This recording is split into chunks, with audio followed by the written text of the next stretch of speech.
नमस्कार दोस्तों, कैसे हो आप सभी। आशा करता हूँ आप सभी अच्छे होंगे। और आज से अपने चैनल पर जीके का महाकुंभ शुरू होने जा रहा है दोस्तों। मैं शुरुआत कर रहा हूँ भारत के भूगोल से दोस्तों। आज से अपने चैनल पर डेली एक वीडियो जीके का ज़रूर आएगा दोस्तों। और आप मेरे वीडियो को ध्यान से देखिएगा दोस्तों, क्योंकि ये जीके के जो क्वेश्चंस हैं आपके कॉम्पिटिटिव एग्ज़ाम में आपके बहुत ज़्यादा हेल्प करने वाले हैं दोस्तों। तो चलिए शुरू करते हैं भारत के भूगोल से। प्राचीन भारतीय भौगोलिक मान्यता के अनुसार भारतवर्ष किस द्वीप का अंग था। देखिए दोस्तों, प्राचीन भारतीय भौगोलिक मान्यता के अनुसार भारतवर्ष किस द्वीप का अंग था। आपके सामने 4 ऑप्शंस भी हैं। अगर आपको आंसर का पता है तो आप कमेंट बॉक्स में तुरंत कमेंट कीजिए दोस्तों। तो ये था दोस्तों जम्बू द्वीप का अंग। क्वेश्चन नंबर 2 की तरफ बढ़ते हैं दोस्तों। सर्वप्रथम इंडिया शब्द का प्रयोग भारत के लिए किस भाषा में किया गया। आपके सामने 4 ऑप्शन है दोस्तों स्क्रीन पर, ट्राई कीजिए आप भी। तो ये किया गया था दोस्तों ग्रीक भाषा में। इंडिया शब्द का प्रयोग सर्वप्रथम ग्रीक भाषा में किया गया था। क्वेश्चन नंबर 3 की तरफ बढ़ते हैं दोस्तों। भारत की मुख्य भूमि की दक्षिणी सीमा क्या है। इसके अक्षांश आपको बताने हैं। इसके अक्षांश है दोस्तों 8 डिग्री 4 मिनट उत्तरी अक्षांश। भारत की मुख्य भूमि की दक्षिणी सीमा के अक्षांश 8 डिग्री 4 मिनट उत्तरी अक्षांश। क्वेश्चन नंबर 4 की तरफ बढ़ते हैं। भारतीय मानक समय आधारित है। इनमें से आपको देशांतर चूज करने पड़ेंगे दोस्तों। भारतीय मानक समय आधारित है 82 डिग्री 30 मिनट पूर्व देशांतर पर। चलिए क्वेश्चन नंबर 5 की तरफ। भारत का प्रमाणिक समय उस स्थान का स्थानीय समय है जो स्थित है। जो भारत का प्रमाणिक समय लिया गया है दोस्तों, वो जिस स्थान से लिया गया है वो कहाँ पर है ये पूछ रहा है। वो स्थान है दोस्तों इलाहाबाद के समीप। इलाहाबाद के समीप वो स्थान है जिसका नाम है नैनी। नैनी नामक जगह से भारत का स्थानीय समय लिया गया है। क्वेश्चन नंबर 6 की तरफ बढ़ते हैं दोस्तों। इंडियन स्टैंडर्ड टाइम और ग्रीनविच टाइम यानी IST इंडियन स्टैंडर्ड टाइम और ग्रीनविच टाइम में कितना अंतर है, कितने घंटे का अंतर है, कितनी मिनट का अंतर है। आपके सामने 4 ऑप्शन है दोस्तों। तो ये है 5.5 घंटे यानी 5 घंटे 30 मिनट का। अगला क्वेश्चन दोस्तों, भारत का ध्रुव दक्षिणी भाग की भूमध्य रेखा से दूरी कितनी है। भारत की ध्रुव दक्षिणी भाग की भूमध्य रेखा से दूरी कितनी है। तो देखिए दोस्तों, भूमध्य रेखा से भारत के ध्रुव दक्षिणी भाग की दूरी है 876 किलोमीटर। 876 यानी 876 किलोमीटर। नेक्स्ट, भारत की स्थलीय सीमा की लंबाई कितनी है। तो भारत की स्थलीय सीमा की लंबाई बहुत ज़्यादा है दोस्तों, यह है 15,200 किलोमीटर। अगला क्वेश्चन है दोस्तों, द्वीपों सहित भारत की तटरेखा की लंबाई कितनी है। द्वीपों सहित बात कर रहा है दोस्तों, केवल भारत की तटरेखा की लंबाई नहीं कर रहा है, द्वीपों सहित कह रहा है दोस्तों। तो ये देखिए, द्वीपों सहित भारत की तटरेखा की लंबाई है 7,516.5 किलोमीटर, 0.5 किलोमीटर, 7,516.5 किलोमीटर। अगला दोस्तों, भारत की उत्तर से दक्षिण तक की लंबाई कितनी है। भारत की उत्तर से लेकर दक्षिण तक की लंबाई कितनी है दोस्तों। ये लंबाई है दोस्तों 3,214 किलोमीटर, 3214 किलोमीटर, 3,214 किलोमीटर।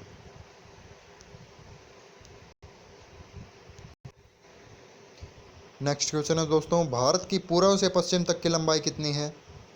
पूर्व से लेकर पश्चिम तक की लंबाई है दोस्तों 2,933 किलोमीटर। आपको मैं बता देना चाहता हूं दोस्तों कि भारत की लंबाई उत्तर से लेकर दक्षिण तक ज़्यादा है, न कि पूर्व से लेकर पश्चिम तक।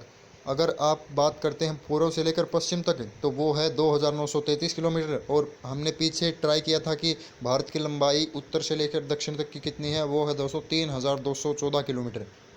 नेक्स्ट क्वेश्चन है दोस्तों, भारत की तटरेखा की लंबाई कितनी है। तो पीछे हमने ट्राई किया था द्वीपों सहित भारत की तटरेखा की लंबाई कितनी है, और यहाँ पर पूछ रहा है कि केवल भारत की तटरेखा की लंबाई कितनी है। उसमें आया था दोस्तों द्वीपों सहित बात करें तो हम 7,516.5 किलोमीटर पीछे हमने देखा था। लेकिन अब केवल भारत की तटरेखा की लंबाई की बात करें तो ये है दोस्तों 6100 किलोमीटर, 6,100 किलोमीटर। अगला क्वेश्चन, भारत का क्षेत्रफल विश्व के कुल भौगोलिक क्षेत्रफल का कितना है। विश्व के कुल भौगोलिक क्षेत्रफल की बात करें दोस्तों तो उसमें भारत का परसेंट है 2.4% केवल। भारत के कुल क्षेत्रफल का कितना प्रतिशत भाग पर्वतीय क्षेत्र यानी पहाड़ पर्वत मध्य समुद्र तल से 2135 मीटर या अधिक ऊंचाई पर, यानी समुद्र तल से 2135 या उससे अधिक ऊंचाई पर कितने पर्वत हैं भारत में, कितने प्रतिशत भूभाग पर भारत में पर्वत हैं? तो देखिए दोस्तों, इसका आंसर है 10.7%। भारत के कुल क्षेत्रफल का कितना प्रतिशत भाग पर्वतीय क्षेत्र के अंतर्गत आता है? यह है दोस्तों 10.7%। अगला है दोस्तों, संपूर्ण भारत के कितने प्रतिशत भूभाग पर पर्वत और पहाड़ियों का विस्तार पाया जाता है? अब इसने पूछ लिया दोस्तों कि संपूर्ण भारत के कितने प्रतिशत भूभाग पर पर्वत और पहाड़ियों का, पर्वत के साथ साथ इसने पहाड़ियों का भी सम्मिलित कर दिया दोस्तों। तो इसका आंसर है 29.3% भाग पर पर्वत और पहाड़ियों का विस्तार पाया जाता है पूरे भारत में। अगला है दोस्तों, संपूर्ण भारत के कितने प्रतिशत भूभाग पर पठार का विस्तार पाया जाता है? पठार का विस्तार पाया जाता है दोस्तों 27.7% भूभाग पर। अगला क्वेश्चन दोस्तों, संपूर्ण भारत के कितने प्रतिशत भूभाग पर मैदान का विस्तार पाया जाता है? मैदान का विस्तार है दोस्तों 43% पर, ज़्यादातर अपने यहाँ मैदानी इलाके भी हैं। अगला क्वेश्चन है दोस्तों, भारत की प्रादेशिक जल सीमा टेरिटोरियल वाटर समुद्र तल से कितनी समुद्री मील की दूरी पर है? प्रादेशिक जल सीमा है भारत की, वो समुद्र तल से 12 मील की दूरी पर है दोस्तों। नेक्स्ट है दोस्तों, भारत का संलग्न क्षेत्र कॉन्टिग्यूस जोन प्रादेशिक जल सीमा के आगे कितने समुद्री मील की दूरी तक है? जो संलग्न क्षेत्र है दोस्तों, वो प्रादेशिक जल सीमा के आगे 24 मील की दूरी पर है। नेक्स्ट है दोस्तों, भारत का एकांतिक आर्थिक क्षेत्र एक्सक्लूसिव इकोनॉमिक जोन संलग्न क्षेत्र के आगे कितने समुद्री मील की दूरी तक है? जो इकोनॉमिक जोन है भारत का, वो है दोस्तों 200 मील की दूरी पर। संलग्न क्षेत्र के आगे कितने समुद्री मील की दूरी तक है? वो है दोस्तों 200 मील की दूरी पर। तो दोस्तों, आपके 20 क्वेश्चन हो चुके हैं। डेली एक वीडियो अपने चैनल से आएगा जीके का। आज से मैं जीके महाकुंभ शुरू करने जा रहा हूं और आप जीके के क्वेश्चन को डेली देखिएगा, कॉम्पिटिटिव एग्ज़ाम में डेली लर्न कीजिएगा ये, क्योंकि कॉम्पिटिटिव एग्ज़ाम में आपकी हेल्प करने वाले हैं।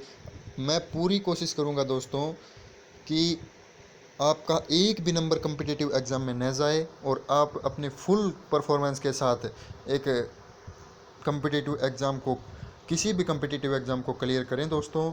तो अगर आपको मेरी वीडियो पसंद आती है तो चैनल को लाइक कीजिए, सब्सक्राइब कीजिए, शेयर कीजिए, कमेंट कीजिए, मेरे को व्यूज़ बढ़ाइए दोस्तों।